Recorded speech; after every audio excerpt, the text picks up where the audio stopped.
चिंता संतान हंतारो यत्पादाम्बुजरेण वा श्रियानान्तान्निजाचार्याणि प्रणमामि मुहुर्मुहुः यदनुग्रहतो जन्तुः सर्वदुःखातिगो भवेत् तमहं सर्वदा वन्दे श्रीमद्वल्लभनन्दनम् अज्ञानतिमिरान्धस्य ज्ञानाञ्जनशलाकया चक्षुरुन्मीलितं येन तस्मै श्रीगुरवे नमः नमामि हृदये शेषे लीलाक्षीराब्धिशायिनम् लक्ष्मीसहस्रलीलाभिः सेव्यमानं कलानिधिम् चतुर्भिश्च चतुर्भिश्च चतुर्भिश्च त्रिभिस्तथा षड्भिर्विराजते योऽसौ पञ्चधा हृदये मम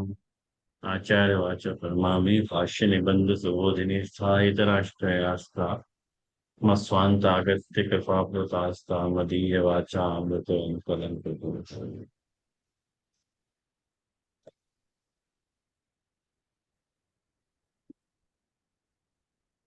ગઈ વખતે પૂર્વ પ્રસંગમાં આપણું ક્યાં સુધી થયું હતું?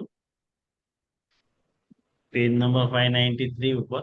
हाँ कर्म मार्गी संन्यास महाप्रभु यहाँ શંકા હોઈ શકે, અહીંયાથી સ્ટાર્ટ કરવાનું છે, બરોબર? हाँ जी जी हाँ, तो यहाँ शंका हो सके कि जब श्री हरिराय जी ने अपने ग्रंथन में और श्री महाप्रभु ने निरोध लक्षण ग्रंथ में यच्च दुख यशोदायाम नंदादीनां च गोकुले गोपिकानां तु यद्दुःखं तद्दुःखं स्यान् मम क्वचिन् वचन में विरह दुख की जो कामना बताई वाकी संगति कहा जानिए। હવે ધ્યાનથી સાંભળો શું કહેવા માંગી રહ્યા છે કે ઉપર જે પેસેજ આપણે વાંચી ગયા એ પેસેજમાં એવી રીતે બતાવવામાં એટલે સમજાવવામાં આવ્યું કે આપણે ત્યાં જાણી જોઈને એટલે એટલે આપણે આ જે વિપ્રયોગ કરવા માટે સંન્યાસને કર્તવ્ય ઉપદેશને રૂપમાં બિરદાવવામાં નથી આવ્યું. એટલે આપણું વૈરાગ્ય સાધનાનો પ્રયોજન નથી, આપણે વિપ્રયોગ સાધનાનો આપણે ત્યાં ઇસ્યુ છે. કારણ કે આપણે ત્યાં વિપ્રયોગ સાધના તો કરવી છે, પણ જ્યારે ઠાકોરજી બિરાજતા હોય ત્યારે આપણે વિપ્રયોગ સાધના કરીએ. આપણે ગયા વખતમાં આપણે જોયું હતું કે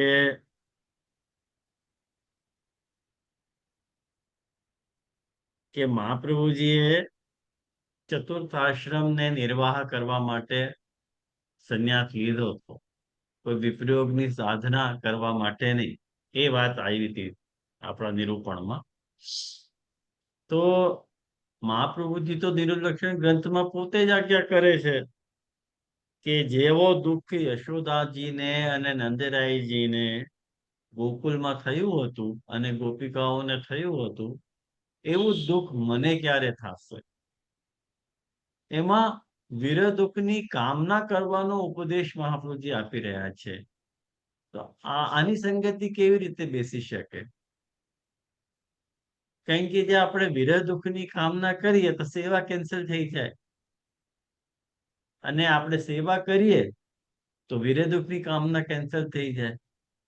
તો મહાપ્રભુજીએ કયા અર્થમાં વિરહ દુઃખની કામનાનું નિરૂપણ, કયા અર્થમાં મહાપ્રભુજી વિરહ દુઃખની કામનાનો ઉપદેશ આપી રહ્યા છે, આ એક મુખ્ય વાત છે. વાત સમજમાં આવી ને બધાને? નહીં આવી હોય તો પૂછી લેજો. બધાને આવી ગઈ? હા, એક વાર રિપીટ કરો. આપણે ત્યાં વિરહ દુઃખની કામના આપણે રાખીએ તો સેવા પોસિબલ નહીં રહી જાય, કારણ કે આપણે સેવા કરીએ તો વિરહ નથી, સન્મુખ છીએ. સન્મુખ છીએ ઠાકોરજીના, અને સન્મુખ જ્યારે છીએ ત્યારે વિરહ નથી. તો મહાપ્રભુજીએ જે વિરહનો ઉપદેશ આપ્યો નિરોધ લક્ષણ ગ્રંથમાં, એનો ઉદ્દેશ્ય શું હોઈ શકે? આ શંકા છે. યચ્ચ દુઃખમ યશોદાયામ નંદાદીનાં ચ ગોકુલે, યચ્ચ દુઃખમ, જેવો દુઃખ યશોદાજીને હતો, નંદાદીને હતો, અને ગોકુલમાં ગોપિકાઓને હતો, તદ દુઃખમ, એવો દુઃખ સ્યાન થાય, મમ ક્વચિત, ક્યારેક મને પણ એવો દુઃખ થાય. એવી રીતે મહાપ્રભુજી આજ્ઞા કરી રહ્યા છે. તો ત્યાં વિરહ દુઃખની કામના રાખવી જોઈએ જીવને, એ ઉપદેશ આપવામાં આવ્યો છે. તો એનો હેતુ શું હોઈ શકે? આ શંકા છે. હવે આવી ધ્યાનમાં શંકા કે हाँ जी. हाँ, यहाँ सर्वप्रथम श्री महाप्रभु के वचन को अभिप्राय भगवान में जीव को निरोध कैसे सिद्ध हो, ताकि साधना के रूप में सेवा के अनवसर में कौन सी भावना करनी तो समझावनो है. એટલે નિરોધ લક્ષણ ગ્રંથનો મુખ્ય ઉદ્દેશ્ય શું છે? નિરોધ લક્ષણ ગ્રંથનો મુખ્ય ઉદ્દેશ એ છે કે જ્યારે તમે અનવસરમાં છો, એટલે સેવા નથી કરી રહ્યા, ત્યારે એ પરિસ્થિતિમાં તમારે તમારો નિરોધ કેવી રીતના થશે? કારણ કે ઠાકોરજી સન્મુખમાં બિરાજતા હોય તો ઠાકોરજી સન્મુખ બિરાજીને આપણો નિરોધ કરી શકે, પણ જ્યારે સન્મુખ આપણે નથી, પ્રભુનો અનવસર છે, ત્યારે પણ આપણને જો નિરોધ સિદ્ધ કરવો હોય તો એના માટે શું કરવું જોઈએ, એ માટે સમજાવવાનું અહીંયા નિરોધ લક્ષણ ગ્રંથમાં પ્રયોજન છે. આ જે વિરહ દુઃખની કામનાનો જે ઉપદેશ છે ને, એ સેવાના અનવસર કાલમાં અનુસરવાનો છે. ટૂંકમાં આ વાત સમજી લો. तो हाँ कहो कि जो जैसे गोचारण की विद्या नंद यशोदा और गोपी जनन को विरहताप रहतो, ऐसो विरहताप सेवा के अनवसर में मोको कब हो. એટલે જ્યારે ઠાકોરજી ગૌચરણ કરવા પધારે વૈષ્ણવોને, ત્યાં તો એક સમયની સેવા છે, એટલે આ પરિસ્થિતિને સરખી રીતે એ લોકો ન સમજી શકે, પણ જે લોકોને ત્યાં બંને સમયની સેવા બિરાજતી હોય એ લોકો આ મુદ્દાને સરખી રીતે સમજી શકશે. કારણ કે ઉત્થાપનથી રાજભોગથી લઈને ઉત્થાપનનો જે કાલ છે એ કાલ અનવસર કહેવાય છે, અને મંગલાથી રાજભોગ સુધીનો કાલ અવસર કહેવાય છે, અને પાછો ઉત્થાપનથી શયન સુધીનો કાલ અવસર કાલ કહેવાય છે, અને શયનથી મંગલા સુધીનો જે કાળ છે એ પાછો અનવસર કહેવાય છે. એવી રીતે અવસર અનવસરનો ચક્ર સતત ચાલતો રહે છે. તો જ્યારે અનવસર હોય એટલે ઠાકોરજી ગૌચારણમાં પધારેલા હોય, સવારના અનુસરની વાત કરું છું, રાત્રિના અનુસરની નહીં. તો જ્યારે સવારના અનુસર થાય, કારણ કે રાત્રિના અનુસરમાં તો ઠાકોરજી પોઢેલા હોય, પણ જે સવારનો સમય છે અનવસરનો, એ સમયમાં તો ઠાકોરજી ગૌચરણ માટે પધારતા હોય, દરેક ઠાકોરજી, દરેક પ્રભુ. તો એ નિરોધ લક્ષણ આપણને કેવી રીતે હેલ્પ કરે છે કે જ્યારે તમારા ઠાકોરજીના રાજભોગ થઈ ગયા હોય અને ઉત્થાપન થવાના હોય, એ દરમિયાનનો જે પણ કંઈ પીરિયડ છે, એ પીરિયડમાં તમારે એવી રીતે ભાવના કરવી હતી કે જેવી રીતે નંદરાયજીના ઘેરથી ઠાકોરજી ગૌચારણ કરવા માટે બ્રજમાં પધાર્યા છે, એટલે તમારા માથે બિરાજેલા ઠાકોરજી પણ ગૌચારણ માટે જ્યારે પધારશે તો તમને વિરહ થવો જોઈએ કે ઠાકોરજી અત્યારે નહીં. એવો દુઃખ તમને પણ, કારણ કે નંદરાયજીને બહુ દુઃખ થતું, યશોદાજીને બહુ દુઃખ થતું કે પાછો ક્યારે આવશે મારો બાલક. એવી રીતે આપણને પણ દુઃખ થવું જોઈએ કે મારા ઠાકોરજી, મારા પ્રભુ ક્યારે પાછા આવવાના. આપણે તો ઠાકોરજીને જે લોકો એક સમયની સેવા કરતા હોય એ લોકો તો ઠાકોરજી અનવસરમાં મોકલતા જ નથી ને. એમને ત્યાં તો ડાયરેક્ટ રાતનો અનવસર હોય, દિવસનો અનવસર તો હોય જ નહીં ને. ખ્યાલમાં આવ્યું ને? કઈ પ્રોબ્લેમ હોય તો પૂછજો.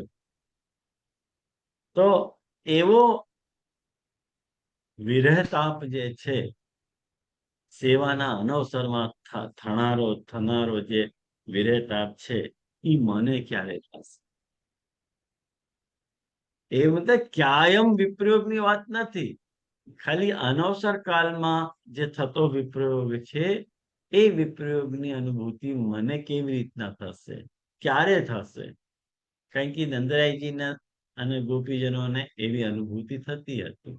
આ નિરોધનું કારણ છે. વિરહ જે છે એ નિરુદ્ધ થવાનું કારણ છે. આવ્યું ધ્યાનમાં? આપણે કોની યાદમાં રડીએ? જેનાથી આપણે પ્રેમ કરતા હોઈએ, જેની સાથે આપણે બંધાયેલા હોઈએ. એ આપણાથી દૂર જાય તો આપણને રડવું આવે.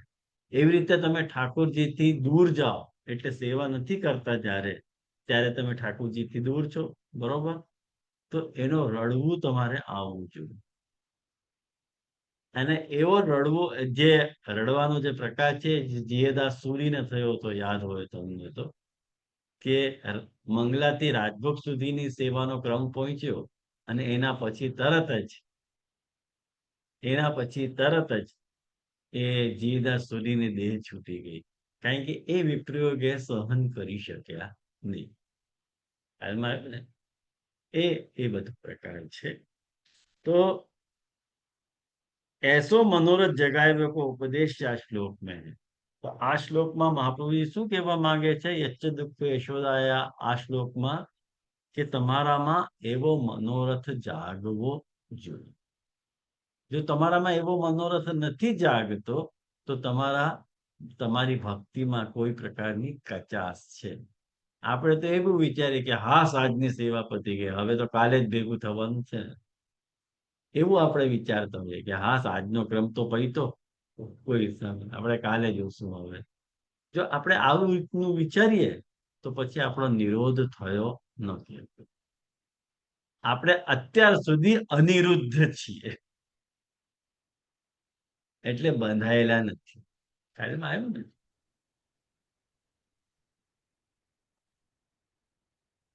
यही ग्रंथ के दूसरे श्लोक में गोचारण करके ब्रज में पधारते प्रभु के कारण जैसो सेवा सुख गोकुल में गोपिका तथा सकल राजेश ब्रजवासीन को होते तैसो सुख मुको भगवत सेवा करत कब हो. ख्याल में है ना? गोचारण કરીને ઠાકોરજી જ્યારે બ્રજમાં પધારે છે, બ્રજથી પાછા પધારે છે, ત્યારે ગોપિકાઓને અને બધા જ બ્રજવાસીઓને ઠાકોરજી જે સુખ આપી રહ્યા છે, પહેલા શ્લોકમાં દુઃખની વાત કરી અને બીજા શ્લોકમાં સુખની વાત કરી, કે એવો સુખ મને ક્યારે થશે? એ ભગવત સેવા કરતા કરતા એવો સુખ મને ક્યારે થશે? એટલે તમને કોઈ દિવસ જો તમે સેવા કરી રહ્યા છો તો તમને એક એવો ભાવ સેવા કરતામાં ઉત્પન્ન થાય છે કે ઠાકોરજી આજે થોડા ખાસ્તા દેખાય છે, આજે ઠાકોરજી થોડા શ્રમિત દેખાય છે, આજે ઠાકોરજીને થોડો પરિશ્રમ થયો છે, આજે ઠાકોરજીનું મન નથી, ક્યારેક એવા દર્શન તમને થતા હોય તો એ જે તમને આવા ભાવ, જે વિભિન્ન પ્રકારના ભાવ ઠાકોરજી પ્રત્યેના ઉત્પન્ન થઈ રહ્યા છે, એ તમે નિરુદ્ધ થયાનો સંકેત છે, કે તમે નિરુદ્ધ છો પ્રભુજી. અને જેવી રીતે ઠાકોરજી ગૌચરણ કરીને જ્યારે પાછા આવતા તો યશોદાજી શું કરતા કે સૌથી પહેલા ગૌચરણ કરીને જ્યારે ઠાકોરજી પધારે ને તો યશોદાજી ઠાકોરજીની આરતી ઉતારતા. એ આરતી જે છે ને, આપણે ત્યાં સંધ્યા આરતી છે. ખ્યાલમાં આવ્યું ને? કે આપણે ત્યાં સંધ્યા આરતીનો જે પ્રકાર છે એ જ પ્રકાર છે. અને સંધ્યા આરતી થયા પછી ઠાકોરજીના આવરણ યશોદાજી વડા કરે છે, અને આવરણ વડા કરીને ઠાકોરજીને શયન ભોગ ધરે છે. અને આ બધી સેવા કરતા બ્રજવાસીઓને જેવા પ્રકારનો સુખ થઈ રહ્યો છે, એવા પ્રકારના સુખની અનુભૂતિ મને ક્યારે થશે, એવો મન મારો લાગશે કે નહીં લાગે સેવામાં, એવો સુખ મને થવો જોઈએ, અને એ સેવાના અવસરમાં એવો સુખ મને થવો જોઈએ, અને એવા સેવાના અનવસરમાં મને એવો દુઃખ થવો જોઈએ. આ ભાવનાને ઉત્પન્ન કરાવવા માટે આ શ્લોકમાં આવી રીતે મહાપ્રભુજી લખી રહ્યા છે. બાકી કાયમી વિપ્રયોગ મહાપ્રભુજીને એક્સેપ્ટેબલ નથી. ખ્યાલમાં આવ્યું ને? એક વાત સમજો, કાયમી વિપ્રયોગ અને કાયમી સંયોગ બંને જે છે ને એક્સ્ટ્રીમ છે. ધ્યાનથી સમજવાનો પ્રયાસ કરો. ભક્તિની સર્વોત્તમ અવસ્થા ક્યારે છે કે તમારી પાસે પણ હોય અને તમારી દૂર પણ. એ ભક્તિની સર્વોત્તમ અવસ્થા છે. કારણ કે ઠાકોરજી જો વિપ્રયોગ થઈ જશે ને તો પછી ભક્તિ થશે કેવી રીતે? અને સંયોગ જ થતો રહે તો પણ તમને ભક્તિની વેલ્યુ નહીં સમજાય. કારણ કે જે પત્નીઓના પતિ ઘરે જ રહેતા હોય એવા એવા પતિઓથી પત્નીઓ કંટાળી જાય કે તમે ક્યારેક તો બહાર જાઓ, જતા જ નથી. ભલે કેટલા પણ વાલા હોય પણ થોડુંક એવું લાગશે તો ખરું ને, થોડુંક અડધો 1 કલાક 2 કલાક માટે બહાર જઈ આવે તો સારું. આખો દિવસ મારા માથા જ ઉપર બેઠો રહે છે, શું ભાવ થાય? કારણ કે કાયમી સંયોગ જે છે ને એ પણ દુઃખદાયી હોય છે, અને કાયમી વિપ્રયોગ એ પણ દુઃખદાયી હોય છે. એટલે ભક્તિની સર્વોત્તમ અવસ્થા કઈ છે કે થોડુંક સંયોગ અને થોડુંક વિપ્રયોગ. એટલે વિચાર કરો વૈષ્ણવો કે આપણે ત્યાં સેવાની જે લાઈફસ્ટાઈલ મહાપ્રભુજી બતાવી રહ્યા છે એ કેટલી ફેન્ટાસ્ટિક લાઈફસ્ટાઈલ મહાપ્રભુજી બતાવી રહ્યા છે કે અવસર અનવસરનો ચક્ર ચાલતો રહે છે. ત્યારે આપણને સેવા કરવામાં ઉમળકું પણ આવે, અને પછી આપણે આપણી રીતે આપણને થોડું આપણી લૌકિક લાઈફ માટે થોડોક ટાઈમ મળે. બંને રીતે આ બંનેનું કારણ કે લૌકિક અને અલૌકિકનું જે તાલમેલ છે એ તાલમેલ સિદ્ધ કરીને સેવા કરવી એ આપણે ત્યાં ભક્તિ માર્ગનો સિદ્ધાંત છે. ખ્યાલમાં આવ્યું ને તમને? એ વાત અહીંયા સમજાવવામાં આવી છે. तो याके मनोरथ जगाए हुए को उपदेश है। तैसे ही तीसरे श्लोक में पुष्टि भक्ति सो काहू कारण सो भगवत सेवा निवृत्ति न हो, जिनको उद्धवागमन के समय विरह ताप की तीव्रता अवश भगवत कथा को महान उत्सव भयो, तैसे को भगवत जी के साथ भगवत कथा के सत्संग के सुमहान उत्सव के मनोरथ जगाए हुए को उपदेश है. जो કેટલી સરસ વાત અહીંયા કાકાજી આજ્ઞા કરે છે. એ કે છે કે જે લોકોથી ભગવત સેવા નભતી ન હોય પોતાના ઘરમાં, એ લોકોએ શું કરવું જોઈએ? એને એવી રીતે કરવું જોઈએ કે જેવી રીતે બ્રજમાં જે લોકો ઠાકોરજીની યાદ આવતી હતી અને ઠાકોરજીને મળી ન શક્યા, તો એ લોકોને શું કહ્યું કે જેવી રીતે ઠાકોરજી બ્રજમાં પધારી ગયા અને બ્રિજમાં પધારીને જ્યારે ઉદ્ધવ દ્વારા સંદેશ ઠાકોરજીએ મોકલાયો, તો એ સંદેશને પૂછવા માટે આ બ્રજની બધી ગોપિકાઓ ભેગી થઈ અને ભેગી થઈને ઉદ્ધવજીના આવવાના સમાચાર મળ્યા ને, તો એવું મનમાં એમ લોકોને ફીલ થયું કે અમારા માટે ઉત્સવ થઈ ગયો. ઉદ્ધવાગમને જાત ઉત્સવ સુમહાન્યથ. જે પ્રિયતમને, જે આપણો પ્રિયતમ હોય એના આવવાના સંદેશ આપણને મળે, અને કોઈ જો એનો આવવાનો સંદેશ લઈને આવતો હોય તો એ વ્યક્તિનો આવવું આપણા માટે ઉત્સવ માફક હોય છે. ચલો, એ ના આવ્યું, એનો સંદેશ તો આવ્યો. ખ્યાલમાં આવ્યું? તો જે લોકો ભગવત સેવા, જે લોકોથી નભતી ન હોય, જે લોકોથી ભગવત સેવાનો પ્રકાર પોતાના સ્વગ્રહમાં નભતું ન હોય, એને મહાપ્રભુજી કોઈ દિવસ હવેલી જવાનું નથી કહેતા. ધ્યાનથી સમજો. એને મહાપ્રભુજી શું ઉપદેશ આપે છે કે એ લોકોને શું કરવું જોઈએ? કે ભગવદીય સાથે કોઈ પણ ભગવદીય હોય જે સારો મહાપૂજ્યના સિદ્ધાંતમાં જેની નિષ્ઠા હોય એવો જે ભગવદીય હોય એની સાથે ભગવદ કથા અને ભગવત સત્સંગનો તમારે ઉત્સવ માણવું જોઈએ. તમારે ઉત્સવ માણવું જોઈએ એ વ્યક્તિ જોડે કે ચલો એ વ્યક્તિને બોલાવવો જોઈએ અને બોલાવીને એની સાથે તમારે સત્સંગ કથા વગેરે બધો જ સત્સંગ એની સાથે ડિસ્કસ કરવો જોઈએ. એ આવે તો તમને એવું લાગે કે ચાલો હવે ઠાકોરજીની વાતો થશે, ચાલો એ આવી ગયો, હવે આપણે ઠાકોરજીના જે કંઈ પણ પ્રસંગો છે એ પ્રસંગોનું અવલોકન કરીશું, એ પ્રસંગોને આત્મસાત કરીશું. તો એ વ્યક્તિનો આવવું તમારા માટે ઉત્સવ હોવો જોઈએ.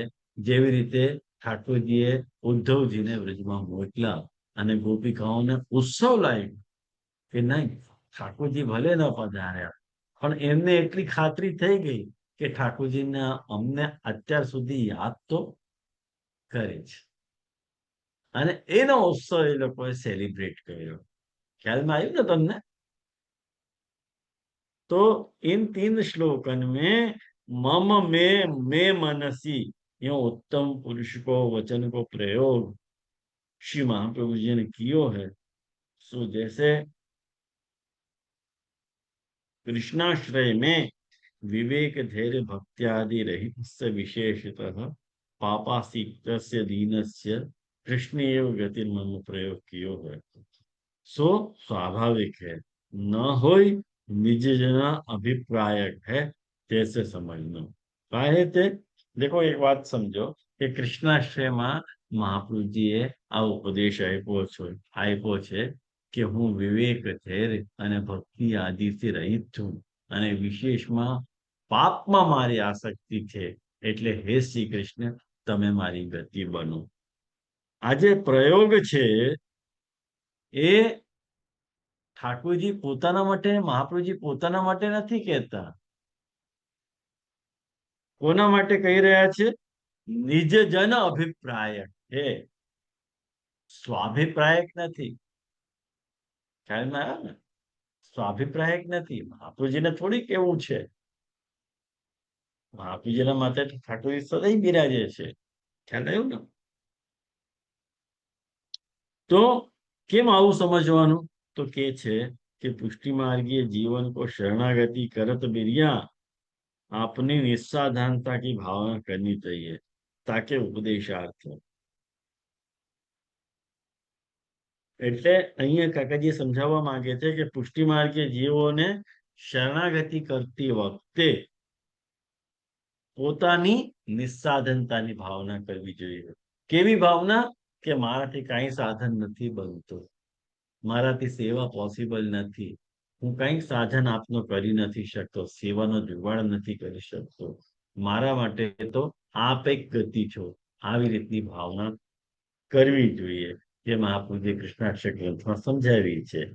તો જ્યારે આવું હોય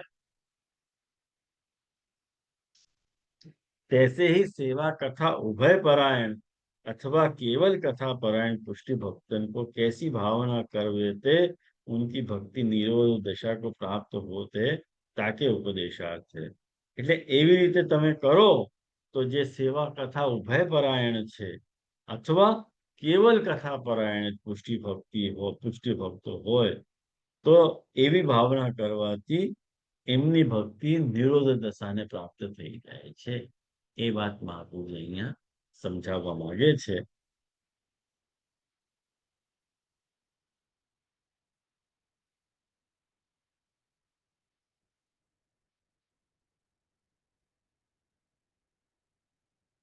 काहे ते जो श्री महाप्रभु आप स्वयं के लिए तो अहम निरुद्धो रोधे निरोध पदमिन गता है. એટલે આવી રીતે આજ્ઞા કરે છે કે હું તો નિરોધિત, મને તો નિરોધ થઈ ચૂક્યો છે, મને નિરોધ સિદ્ધ થઈ ગયું છે. ખ્યાલમાં આવ્યું? એવું મહાપ્રભુજીએ ત્યાં લખ્યું છે. અને શા માટે લખ્યું? કે તાતે નિરોધ की फल दशा तो आप सर्वदा ही अनुभव करत हैं. ताते निरोध की साधन रूपा भावना को मनोरथ अपने स्वयं के काज कियो होय तो संभव नहीं। જ્યારે તમે નિરોધની જે સાધન રૂપા ભાવના છે એ ભાવનાનો મનોરથ તમે પોતાના કાર્ય માટે કર્યો હોય તો આ સંભવ નથી। એટલે તમારો પ્રકાર જે છે તમે ક્યારેક પુષ્ટિ માર્ગીય નહીં બની શકો એમ। अरुषि हरिदय जी भगवत सेवा ते अधिक विप्रयोग को मानत होते तो कहाँ ते सेवा छोड़ के और संन्यास निर्णय ग्रहण करके વિપ્રયોગ ન કિए। અને મહાપ્રભુજી હરિરાયજી મહાપ્રભુજીના વિષયમાં એક વાત બહુ ફેમસ છે। કઈ વાત ફેમસ છે કે મહાપ્રભુજી હરિરાયજી મહાપ્રભુજી વિપ્રયોગવાદી છે। વિપ્રયોગવાદીનો અર્થ શું હોય? સંયોગને એટલું બધું ન માને, વિપ્રયોગને માને એમ કે વિપ્રયોગ જે છે એ વધારે અપીલ કરે છે હરિરાયજીની। તો सेवा ते भगवत सेवा ते अधिक विप्रयोग को मानत होते तो काहे ते सेवा छोड़ के और संन्यास ग्रहण करके विप्रयोग न किए। अरे જ્યારે તમને આટલી લાગણી છે કૃષ્ણ પ્રત્યે તો તમારે સંન્યાસ ગ્રહણ કરીને કે વિપ્રયોગ કર્યું નહીં એવું શા માટે તમે કર્યું? ताते आपको तात्पर्य तो नित्य सेवा के अवसर में ही विप्रयोग की परम फलता को स्वीकार चाहिए। तो તમારે નિરોધની જે પરમ ફલ રૂપતા છે પરમ ફલતા છે એનો તમારે સ્વીકાર કરવો જોઈએ। તો આ શિક્ષણ શ્લોકીમાં મુખ્યત્વે 5 કર્તવ્ય ઉપદેશાંશ મહાપ્રભુજી બતાવવા માંગી રહ્યા છે કે પહેલો શું કે હું પુષ્ટિમાર્ગી જીવ को कबू बहिर्मुख नहीं बनना चाहिए। कोई પણ પુષ્ટિમાર્ગી જીવ હોય એને બહિર્मुख ન બનવું જોઈએ। जो पुष्टिमार्गी जीव को अपने पुष्टि भक्ति की भक्ति अथवा शरणागति હું લોકાર્થિતા શું નહીં કરવી। એટલે પુષ્ટિમાર્ગી જીવને પુષ્ટિ પ્રભુની ભક્તિ ક્યારે પણ શરણાગતિ પણ લોકાર્થિતાથી ન કરવી જોઈએ। એટલે તમે સેવા કરો અને તમે લોકાર્થી બનો કે મારો ધંધો સારો ચાલે કે મારા ઘરમાં કંકાસ ખતમ થઈ જાય બધાની સાથે મારું રિલેશન એસ્ટાબ્લિશ થઈ જાય એ હેતુથી તમારે ભગવત સેવા નથી કરવાની। ભગવત સેવા ફોર ધ સેક ઓફ ભગવત સેવા, બીજો કોઈ પ્રયોજન આમાં હોવો ન જોઈએ। તો આ શિક્ષા શ્લોકી ગ્રંથમાં મુખ્યત્વે 5 ઉપદેશ શ્રી મહાપ્રભુજી આપ્યા છે। આપણે ગઈ ક્લાસમાં જોયું હતું કે ન જોયું હતું? હા જે જોયું હતું ને? જે ચાર આપે કીધા હતા। 4 કેવી રીતે? 5 પરિસ્થિતિ છે। કીધા હતા જે હા 4 કીધા હતા જે 4 કીધા જે મેં લખ્યા છે એટલે ખબર છે। આમાં 5 છે ને? 4 કીધા હતા પણ જે આપે 4 કીધા હતા। તો કયા 4 હતા? પાંચમું સમજાવી દ્યો। સદા 5 સદા 5 એ કયા ભગવાનને 5 હતા? ગણો તો, લખાવો તો, બોલો તો। રહેવું જોઈએ, પછી પ્રભુ ત્યારે લૌકિક ભાવ ન રાખવો, પછી ત્રીજું છે એ ભાવ પોતાનો મન ગણત કલ્પનાનો પણ ન હોવો જોઈએ, બતાવેલા પ્રમાણે જ હોવો જોઈએ, અને ચોથું સર્વથા સર્વભાવથી સેવા કરવી જોઈએ। 4 બતાયા હતા। हाँ तो ये द्वारकेश जी की टीका में 4 टीका हसे। में चाहते हैं। हाँ ये वाला नहीं हुआ था जे द्वारकेश जी की टीका कई ही 4 हुए थे। हाँ द्वारकेश जी की टीका के हाँ 4 हसे। कोई बात नहीं। અહીંયા हाँ 5 વાત સમજાવવામાં આવી રહી છે કે પુષ્ટિમાર્ગી જીવને ક્યારેય બહિર્મુખ ન થવું જોઈએ અને પુષ્ટિમાર્ગી જીવને પોતાની પુષ્ટિ પ્રભુની ભક્તિ અથવા શરણાગતિ પણ લોકાર્થિતાથી ન કરવી જોઈએ। એ લૌકિક અર્થ મનમાં રાખીને એવી રીતે ન રહેવું જોઈએ। આ લોકમાં અને પરલોકમાં પુષ્ટિ જીવના સર્વસ્વ તો શ્રી પ્રભુ કૃષ્ણ ही હોય છે। બરાબર? એટલે સર્વથા કૃષ્ણાર્થી થઈને જો તમે સર્વાત્મ ભાવથી કૃષ્ણ સેવા કરવી જોઈએ. અને જે પુષ્ટિજીવ જા પુષ્ટિजीव को जामे हित होय ऐसो सगरो काम श्री गोपीजन वल्लभ श्री कृष्ण ही करत हैं। काल कर्म स्वभाव अन्य देव अथवा अन्य काहू की सामर्थ कछु सामर्थ्य यहाँ नहीं है ऐसा विचार ऐसो विश्वास सर्वदा રાખવું. આ વાત અહીંયા કહેવામાં આવી. એટલે સૌથી પહેલો શ્લોક હવે શરૂ થઈ રહ્યો છે કે સર્વપ્રથમ પુષ્ટિ માર્ગી જીવ को कबहू बहिर्मुख नहीं बनाना चाहिए. એટલે આ મહાપ્રભુજીની પહેલી આજ્ઞા છે. જુઓ શું પહેલી આજ્ઞા છે કે તમે જ્યારે જીવને શરણે લઈ રહ્યા છો, શા માટે શરણે લઈ રહ્યા છો? ભગવદ સન્મુખ રાખવા માટે. તો તમારી ગુરુની ડ્યુટી હોય છે કે જીવને ભગવત સન્મુખ બનાવે. એ ભગવત સન્મુખ થઈ જાય, ભગવાન માટે એનો સ્નેહ જાગે એવો પ્રકાર તમારે નભાવવો જોઈએ. એટલે અહીંયા મહાપ્રભુજી કહી રહ્યા છે કે સર્વપ્રથમ પુષ્ટિ માર્ગી જીવ કો કબહુ બહિર્મુખ નાહી બનના ચાહીએ. એને ક્યારેય પણ બહિર્મુખ ન થવું જોઈએ. અને જો તમે બહિર્મુખ જશો તો તમારો દેહ, ચિત્ત, તમારી ઇન્દ્રિયો, આત્મા અને જે તમારો બ્લડ કનેક્શન છે એ બધામાં તમે લાગી જવાના. આ વાત સમજવાના હોય છે. બરોબર. હવે બીજી લાઈન કાલ પ્રવાહ અને ભક્તિ પ્રવાહ. હવે જુઓ આ પેસેજમાં કાકાજી કઈ બીજી ઇમ્પોર્ટન્ટ વાત ડિસ્કસ કરવા માંગે છે. એ બીજી કઈ વાત છે કે लोक में जो कछु जड़ वस्तु उत्पन्न होते ताको आज नहीं तो काल नाश तो होती है, ऐसे ही जीव सृष्टि में हूँ जो जन्मत है ताको मृत्यु अवश्यम भावी है. ताते लोक में जो कछु व्यक्ति अथवा प्रकट है सो कऊ न कऊ दिना अव्यक्त अथवा तिरोहित होय जाए वो काल के प्रवाह में बही रहे. આ ઈ જ વાત મેં તમને સમજાવી હતી એ અહીંયા ફરીથી રિપીટ કરીને કાકાજી બીજા શબ્દોમાં સમજાવી રહ્યા છે કે લોકમાં જે કઈ પણ જળ વસ્તુ તમે જોઈ રહ્યા છો, ઘણી બધી જળ વસ્તુઓ છે આપણી સામે. જે એ જળ વસ્તુ જે છે એ આજે નહીં તો કાલે નષ્ટ થઈ જવાની એ વસ્તુ. એવી રીતે જીવ સૃષ્ટિમાં જે જન્મે છે જાતસ્ય હિ ધ્રુવો મૃત્યુ. જે પેદા થયો છે એને કોઈક ના કોઈક દિવસ તો મરવું જ પડશે. ખ્યાલમાં આવ્યું ને? તો એની મૃત્યુ 100% છે. એટલે તમે જે લોકમાં આવ્યા છો તો તમારે એ લોકનો કાલનો સદુપયોગ કરીને કૃષ્ણની સેવા કરવી જોઈએ. કૃષ્ણની સેવા તમારે પધરાવવી જોઈએ. આ એક પ્રકાર છે મહાપ્રભુજીએ બતાવ્યો. અને એના પછી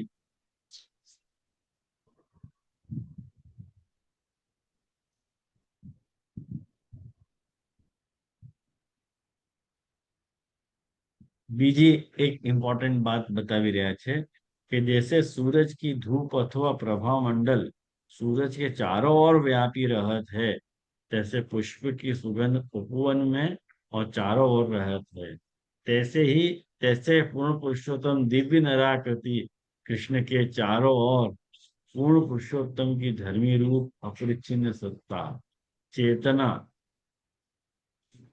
और आनंद को अक्षर ब्रह्म कहते हैं.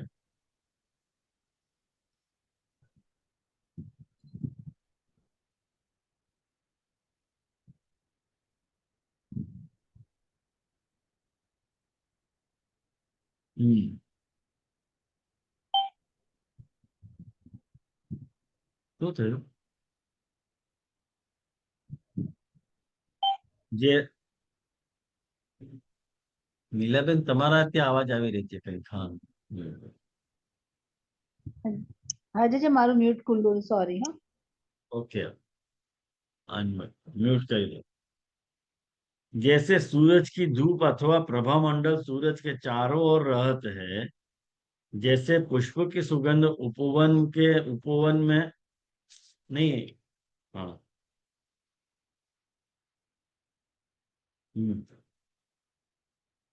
तैसे पूर्ण पुरुषोत्तम दिव्य निराकृति श्री कृष्ण के चारों ओर આ વાત જુઓ, જરા ધ્યાનથી સમજવાનો પ્રયાસ કરજો. આમાં ઘણી બધી વાતો કાકાજી એક સાથે કહી રહ્યા છે કે જેવી રીતે સૂરજ અને સૂરજની ધૂપનો જે સંબંધ છે, પુષ્પ અને પુષ્પની ગંધનો જે સંબંધ છે, ખ્યાલમાં આવ્યો? કે જેવી રીતે સૂરજની ધૂપ સૂરજથી અલગ નથી, જેવી રીતે પુષ્પની ગંધ પુષ્પથી અલગ નથી, એવી રીતે પૂર્ણ પુરુષોત્તમ ભગવાન શ્રી કૃષ્ણ અને અક્ષર બ્રહ્મનો જે સંબંધ છે એ એવા જ જાતનો સંબંધ છે કે સૂર્ય જેવો સંબંધ સૂર્ય અને સૂર્યની કિરણમાં હોય, પુષ્પ અને પુષ્પની ગંધમાં હોય. એને તમે પુરુષોત્તમને તમે અક્ષર બ્રહ્મને પુરુષોત્તમનો ધામ પણ કહી શકો, અક્ષર બ્રહ્મને પુષ્ટિ પુરુષોત્તમનો ધામ પણ કહી શકો, ધર્મ પણ કહી શકો. બે વસ્તુ પ્રયોગ થાય અક્ષર બ્રહ્મ માટે. અક્ષર બ્રહ્મ ધામ પણ હોઈ શકે અને ધર્મ પણ હોઈ શકે.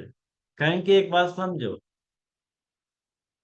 આ જે ધામ છે, આ જે ધામ હોય, આ જે ધામે આ જે માઉસ છે, આ ધામી છે. બરોબર? દેખાય છે તમને? આ નીચે જે છે ધામ આશ્રય અને આ ધામી પુરુષોત્તમ, એવો અક્ષર બ્રહ્મનો અને પૂર્ણ પુરુષોત્તમનો સંબંધ છે. કાં તો ફૂલ અને ફૂલની ગંધનો જે સંબંધ છે કે ફૂલની ગંધ જે છે ફૂલથી અવિનાભૂત છે. કારણ કે ફૂલ ન હોય તો ફૂલની ગંધ પણ ન હોય. ખ્યાલમાં આવ્યું ને? तो तैसे पूर्ण पुरुषोत्तम दिव्य निराकृति श्री कृष्ण के चारों ओर पूर्ण पुरुषोत्तम की धर्म रूप अपरिच्छिन्न सत्ता, चेतना और आनंद को अक्षर ब्रह्म कहते हैं. जो ठाकुर जी नी अक्षर ब्रह्म ठाकुर जी ना 3 रूपो छे, एक आदि भौतिक स्वरूप, एक आध्यात्मिक स्वरूप અને એક આદિ દૈવિક સ્વરૂપ. જે પ્રભુનો જે આદિ ભૌતિક સ્વરૂપ છે, આ જડ જગત જે આપણને આપણી નરી આંખોથી જે આપણને દેખાઈ રહ્યો છે એ પ્રભુનો આદિ ભૌતિક સ્વરૂપ છે, જે કે જડાત્મક છે. ખ્યાલમાં આવ્યો? અને જે પ્રભુનો આધ્યાત્મિક સ્વરૂપ છે, જે પ્રભુનો આધ્યાત્મિક સ્વરૂપ છે એને આપણે અક્ષર બ્રહ્મ કહીએ. અને જે પ્રભુનો આધિદૈવિક સ્વરૂપ છે તો આધિદૈવિક સ્વરૂપ પ્રભુ પોતે જ છે. ખ્યાલમાં આવ્યું? જે જળ સંબંધ છે, જે જળ સંબંધ છે એ આધિભૌતિક સંબંધ પાછો 2 પ્રકારનો ઠાકોરજીનો, જડાત્મક અને ચેતના. આ બંને ઠાકોરજીના આધિભૌતિક રૂપ છે. આ જળ જે જગત આપણને દેખાઈ રહ્યો છે એ પણ, અને જેટલા પણ જીવો છે એ પણ ઠાકોરજીના આદિ ભૌતિક સ્વરૂપ છે. એને ઠાકોર, કારણ કે પ્રભુની સત્તા, પ્રભુની ચેતના અને પ્રભુનો આનંદ. કોઈ પણ ચીજની કોઈ બી ચીજની શું કહેવાય સર ગુજરાતીમાં, કોઈ પણ ચીજનો હોવું કે થવું એ સત્તા. બરોબર? એ સત્તાને જે અનુભવ કરી શકતો હોય એ ચેતના. આ ચેતનામાં રહેલા આનંદને જ અનુભવ કરી શકતો હોય એ આનંદ. તો ઠાકોરજીએ જગતમાં આનંદને તિરોહિત કરી દીધો. કેવલ 2 વસ્તુ પ્રકટ કરી, જળ અને ચેતન. આપણા બધામાં ઠાકોરજી બિરાજે છે. આપણા બધામાં જેવી રીતે બ્રહ્મ સચ્ચિદાનંદ છે, જીવ પણ સચ્ચિદાનંદ છે. કારણ કે જીવ જે છે બ્રહ્મમાંથી પ્રગટ થયો છે. તો બ્રહ્મમાંથી પ્રગટ થયો હોય તો બ્રહ્મના જે કંઈ પણ ગુણધર્મો હોય એ જીવમાં પણ આવે, આંશિક રૂપે આવે પણ આવે. જેવી રીતે સાગર અને સાગરની બૂંદ. તો જેવી રીતે સાગરની બૂંદ જે છે નમકીન હોય, સાગર નમકીન હોય છે, તો સાગરની બૂંદ પણ નમકીન છે. ખ્યાલમાં આવ્યો ને? જેવી રીતે સોનાથી બનેલા જે કટક કુંડલ છે, તો સોનાપણું જે છે આભરણમાં પણ પ્રકટ થાય છે. ખ્યાલમાં આવ્યું? એવી રીતે ઠાકોરજીમાંથી અક્ષર બ્રહ્મ પ્રકટ થાય છે, અને એ અક્ષર બ્રહ્મથી જળ અને ચેતન સૃષ્ટિનો પ્રાકટ્ય થાય છે. તો જે જળ અને ચેતન સૃષ્ટિનો પ્રાકટ્ય થઈ રહ્યો છે, એ અક્ષર બ્રહ્મમાંથી થઈ રહ્યો છે, અને અક્ષર બ્રહ્મ ઠાકોરજીમાંથી પ્રકટ થઈ રહ્યો છે. તો ઠાકોરજીનો સદાત્મક રૂપ અને ઠાકોરજી કો ચેદાત્મક રૂપ બંને સૃષ્ટિમાં આપણે જોઈ શકીએ. પણ પ્રભુએ લીલા કરવા માટે આ જગતમાંથી અને જીવમાંથી આનંદને તિરોહિત કરી દીધો. શા માટે? આ ઠાકોરજીની એક લીલા હતી. આવ્યો ને ધ્યાનમાં?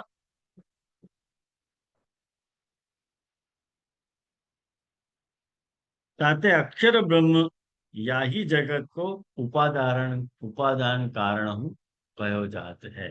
अक्षर ब्रह्म कोण छे? प्रभुनो आ जगतनो उपादान कारण. उपादान कारण कोने कहेवाय? कि जेना वगर कार्य पॉसिबल नहीं होय एने उपादान कारण कहेवाय. जे रीते तमारे घड़ो बनाववानो छे मिट्टीनो, पण मट्टी ज न होय तो घड़ो बनावी शकवाना नहीं बने. तो मिट्टी जे छे, माटी जे छे, ए घड़ानो उपादान कारण छे. कारण के कुंभार छे, डंडा छे, चक्का छे, पाणी छे, बधुं ज छे, पण माटी ज नथी. तो माटी ज न होय तो घड़ो बनशे केवी रीते? तो माटीने उपादान कारण कहेवाय. एवी ज रीते आ जगतने प्रकट करवामां अक्षर ब्रह्म ज न होय तो जगत प्रकट ज न होई शके. એટલે અક્ષર બ્રહ્મને પ્રભુનો જગતનો ઉપાદાન કારણ, સચ્ચિદાનંદ ભગવાનનો ઉપાદાન કારણ કહેવામાં આવી રહ્યું છે. सो आज अक्षर ब्रह्म छे ये पूर्ण पुरुषोत्तम को धर्म रूप है और वो धाम रूप भी है. आज अक्षर ब्रह्म छे जेवी रीते मैं तमने बताव्युं के जे अक्षर ब्रह्म छे ए प्रभुनो धर्म पण छे अने प्रभुनो धाम पण छे. धर्म रूप केवी रीते बताव्युं? केवी रीते समजवानुं? कया दृष्टांतथी? सूरज अने सूरजनी धूप, पुष्प अने पुष्पनी गंध. तो आ धर्मी संबंध थयो. अने एक अक्षर ब्रह्म साथे प्रभुनो धामी संबंध छे. जे मैं मोबाइल में दृष्टांत आईपेड ना दृष्टांत तमने समझाव्युं के आ आधार छे, एना उपर आ माउस मूकेलो छे. तो जे आईपेड छे ए धाम छे, अने एमां ए जे आ माउस छे ए बिराजे छे, एटले ए धामी छे. एवी रीते तो प्रभुनो अक्षर ब्रह्म साथे बे प्रकारनो संबंध छे, धामी संबंध अने धर्मी संबंध. मारा ख्यालथी तमने समजमां आवी रह्युं हशे. हाँ जी अघरू तो नथी लागतो ने? नहीं धन्यवाद. तो उपनिषद में कहो है जो परमात्मा अपनी महिमा में अवस्थित है अन्यत्र कहूं नहीं. शा माटे आपणे आवी रीते कही रह्या छे के प्रभु पोताना धाममां बिराजे छे? शा माटे आवुं कही रह्या छे के परमात्मा पोतानी महिमामां स्थित छे? कारण के जेवा प्रभु छे एवो ज प्रभुनो धाम होवो जोईए ने. जो प्रभु जेवो धाम प्रभु जेवो प्रभुनो धाम न होय तो पछी संबंध बधो विखराई जाय. ख्यालमां? एटला माटे ए जे पुरुषोत्तम अक्षर ब्रह्म छे ए पुरुषोत्तमनो धाम छे अने एनी अंदर विराजमान प्रभु जे छे ए धामी छे. कारण के ठाकुरजी पोतानी महिमामां बिराजे छे. ठाकुरजी क्यां बिराजी शके? पोतानामां ज एम.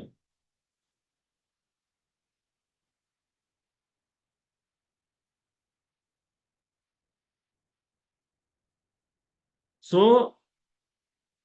जाते ज्ञान मार्गी पुरुषोत्तम के अव्यक्त धाम को प्राप्त करत है और भक्ति मार्गी अक्षर धाम में विराजमान धामी पुरुषोत्तम को प्राप्त करत है। એટલે જે જ્ઞાની હોય, જે જ્ઞાન માર્ગી હોય, એને શું મળે છે?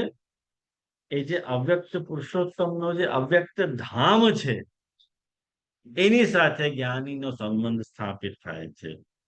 એટલે એને પ્રભુના મહાત્મ્યનો સાક્ષાત્કાર થાય છે, પ્રભુથી પ્રેમ નથી થશે। જ્ઞાનાગ્નિ સર્વ કર્માણી ભસ્મસાત કુરુતે અર્જુના, ગીતામાં ઠાકોરજી આજ્ઞા કરે છે કે જે જ્ઞાની હોય છે એના માટે ઠાકોરજી જ્ઞાન જે છે, જ્ઞાન એક એવી અગ્નિ છે કે જેનાથી બધું ભસ્મીભૂત થઈ જાય છે। તો જ્ઞાનીને ઠાકોરજીના અક્ષર બ્રહ્મની પ્રાપ્તિ થાય છે। અને જેવી રીતે ભક્તિ માર્ગીને એ ધામીમાં જે ધામમાં જે બિરાજમાન છે ને એની સાથે ભક્તિ માર્ગીનો સંબંધ થાય છે। તો ભક્તિ માર્ગીનો સંબંધ કોની સાથે થાય છે? પુરુષોત્તમ જોડે। અને જ્ઞાન માર્ગી જીવનો સંબંધ કોની સાથે થાય છે? અક્ષર બ્રહ્મ જોડે। આવ્યો ને ધ્યાનમાં?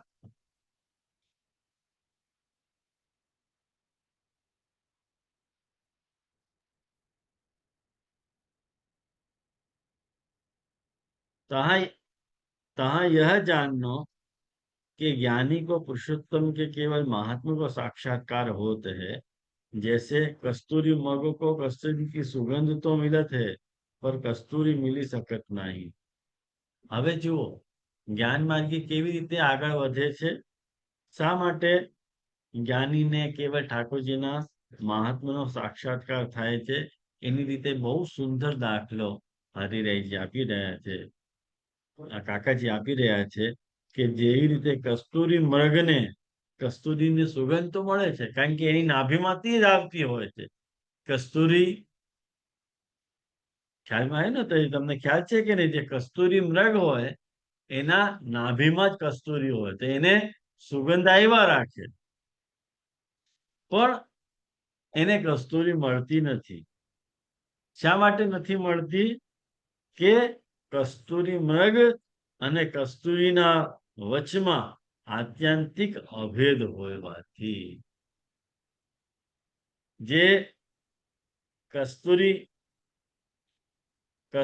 મગ છે, કસ્તુરી મૃગ છે અને કસ્તુરી છે એના વચ્ચે અભેદભાવ હોવાથી એમ કે છે। અને કોઈ સ્ત્રી પુરુષ પોતાના વસ્ત્ર ઉપર અથવા અંગ ઉપર કંઈક સુગંધી અત્તર લગાડી લે ત્યારે જે સુગંધી પુષ્પનો અત્તર એ લોકોને લગાવ્યો હોય એની સુગંધ તો આવે। સુગંધ અત્તર લગાવીને કોઈ ઘરમાં પ્રવેશ કરે ત્યારે કોઈને ભ્રમણા એ થઈ જાય કે આ સુગંધી પુષ્પ ઘરમાં હશે। એવી રીતે કોઈ ફ્રૂટ નો સેન્ટ લગાડીને આવે ને, આજે તો ફ્રૂટ નો સેન્ટ લગાવવાની બહુ ફેશન છે। પાઇનેપલ નો આ બધાનો સેન્ટ બનાવવામાં આવે છે, એનો સેન્ટ બનાવીને લોકો જેને સ્ટ્રોંગ સ્મેલ કહેવામાં આવે છે, આ સ્ટ્રોંગ સ્મેલ હોય છે। તો એ જે સુગંધ આવતી હોય તો આ એવો સુગંધી અત્તર લગાડીને કોઈ ઘરમાં પ્રવેશ કરે તો કોઈને ભ્રમણા થઈ જાય કે આ સુગંધી પુષ્પ ઘરમાં આવ્યા હશે। પર એવું છે કે એવી જે ભ્રમણા એને થઈ રહી છે એ ભ્રમણાના કાર્ય પુષ્ટિની પ્રાપ્તિ એને થતી નથી। કાયતે કેમ નથી થતી? તો बतावी रहा है कि सो पुष्प की कृत्रिम सुगंध धारण करने वाले पुरुष और ता सुगंध को सहज धारण करने वाले पुष्प के बीच आत्यंतिक भेद होते। जैसे अज्ञानी प्रवाही जीव सृष्टि को भूमा परमानंद की कृत्रिम और क्षुद्र मात्रा विषय में सुख में कबहू परमानंद की उपलब्धि हो सकत नहीं। એટલે શું કહેવા માંગે છે કે અહીંયા એ કહેવા માંગી રહ્યા છે કે જેવી રીતે કોઈ અજ્ઞાની પ્રવાહી જીવ હોય, એ પ્રવાહી જીવને વિશેષ સુખમાં જ આનંદ આવતો હોય, ઠાકોરજીની સેવામાં એને આનંદ આવતો ન હોય. પણ જેવી રીતે ગુલાબના ફૂલનો જે શોખીન હોય, એને સુગંધી ગુલાબનો ફૂલ જ્યારે મળે ત્યારે પુષ્પ અને એની ગંધ બંને મળી જાય છે. જબકી જે જ્ઞાની હોય છે એને ગંધ તો મળે છે પણ ફૂલ નથી મળતો. ફૂલ ઇઝ ઇક્વલ ટુ ફૂલ મેન છે. ફૂલ મળી જાય તો ફૂલની ગંધ પણ પોતાની મેળે જ મળી જશે. પણ એ ખાલી ગંધ મળી હોય એટલે મહાત્મ્ય જ્ઞાન હોય પ્રભુનો, પણ પ્રભુની સાથે એનો સંબંધ નથી.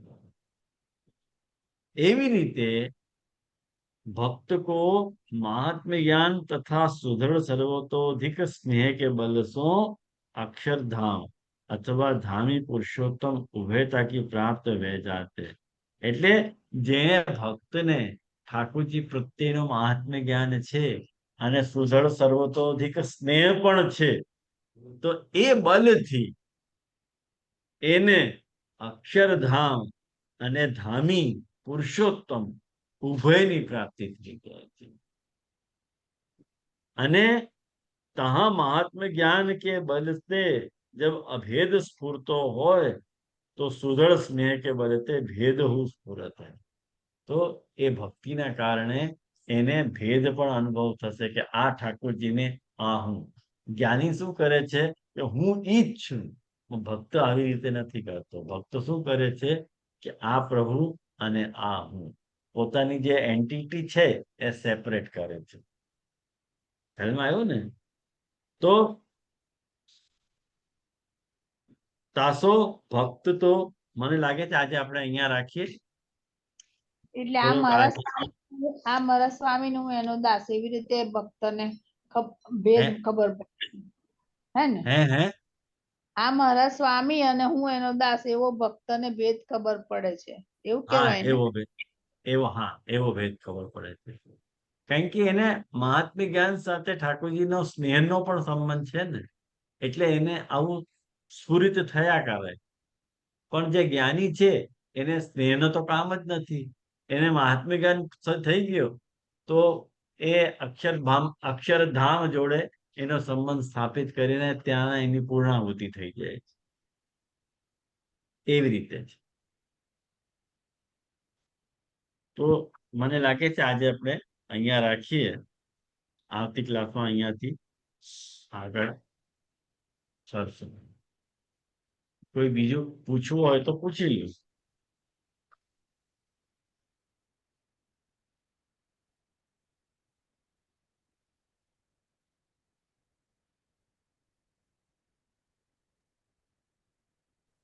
અહીંયા રાખીએ. હાજી. હા હા, પૂછવું છે બીનાબેન કઈ?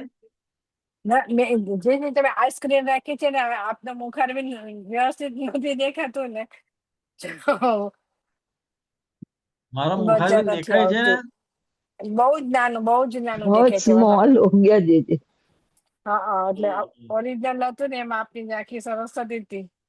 પેલું બરાબર હતું જેમ પેલું આપણે રાખ્યું હતું ને તે. સોરી જે એમ હતું કા?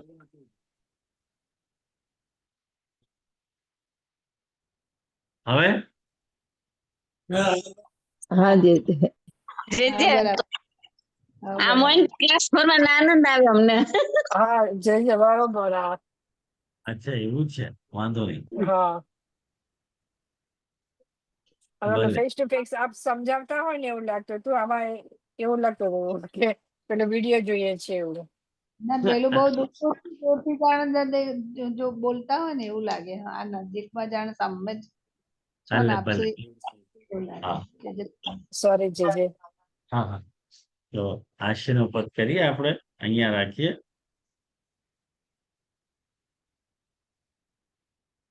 ગળીનું ચરણન કેરો ભરોસો, ગળીને ચરણન કે શ્રી વલ્લભ नख चंद्र छटा बिन सब जुग माज अंधेरो भरोसो जड़ चरणन के साधन और नहीं आकली में जासो होय निवेश सूर कहाँ कहे विविध आंधरो बिना मोल को चेरो भरोसो जड़िन चरणन के।